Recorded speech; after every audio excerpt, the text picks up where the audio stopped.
கர்த்தர் என் மேய்ப்பராய் இருக்கிறார், நான் தாழ்ச்சி அடையேன்.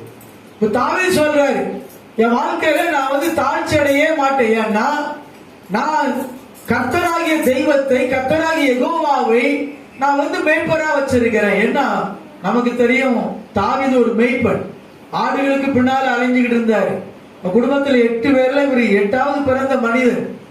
அவர் 7 சகோதரர்களும் நேர்த்தியாய் தகப்பனால் நல்ல உத்தியோகத்துக்கு அனுப்பப்பட்டாலும் இந்த தாவீதுக்கு கொஞ்சம் ஆடுகளை கொடுத்தார்கள்.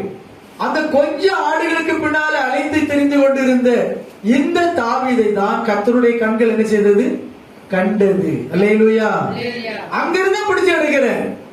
ஏன்னா சவுல் என்ற ராஜா அந்த ஸ்தானத்துல கர்த்தருடைய எண்ணத்தை, கர்த்தருடைய திட்டத்தை அவன் பூரணமாய் நிறைவேற்றாததுனால அமலேக்கியரை சங்காரம் பண்ணி அவரை அழித்து போடு என்று சொன்ன விஷயத்துல அந்த சவுல் சரியாக கர்த்தருடைய வார்த்தைக்கு கீழ்ப்படியாததுனால கர்த்தர் சவுலை ராஜ்யபாரத்தில் இருந்து தள்ளினார். அந்த ராஜ்யபாரத்தை யாருக்கு கொடுத்தாரு?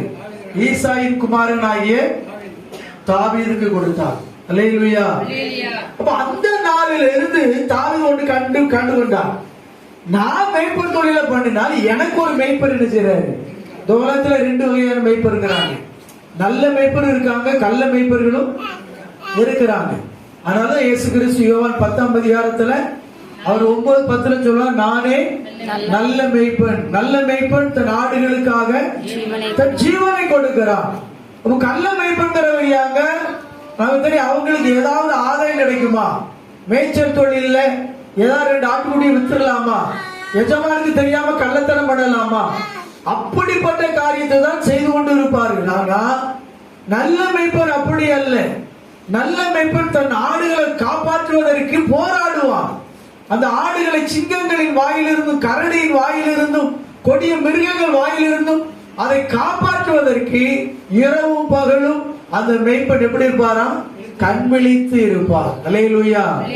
அப்படின்னா முதல் குறிப்பு ஆண்டவர் சொல்றாரு, உங்க வாழ்க்கையில குறைவில்லாத தாழ்ச்சி அடையாத வாழ்க்கை வாழ வேண்டுமானால் எப்போதுமே நம்முடைய வாழ்க்கையில இயேசு கிறிஸ்து நல்ல மேய்ப்பனாக என்ன செய்யணும்?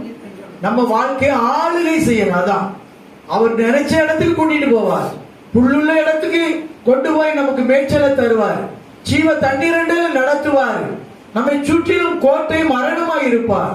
அவருடைய சத்தத்துக்கு செவி கொடுக்கணும். யோவான் 10:27 படி என் ஆடுகள் என் சத்தத்துக்கு என்ன செய்கிறது? செவி கொடு. அவர் சத்தத்துக்கு கீழ்ப்படிந்து இருந்தால் ஆண்டவர் சொல்றாரு, உங்க வாழ்க்கையில எந்த தாழ்ச்சியும் வராது.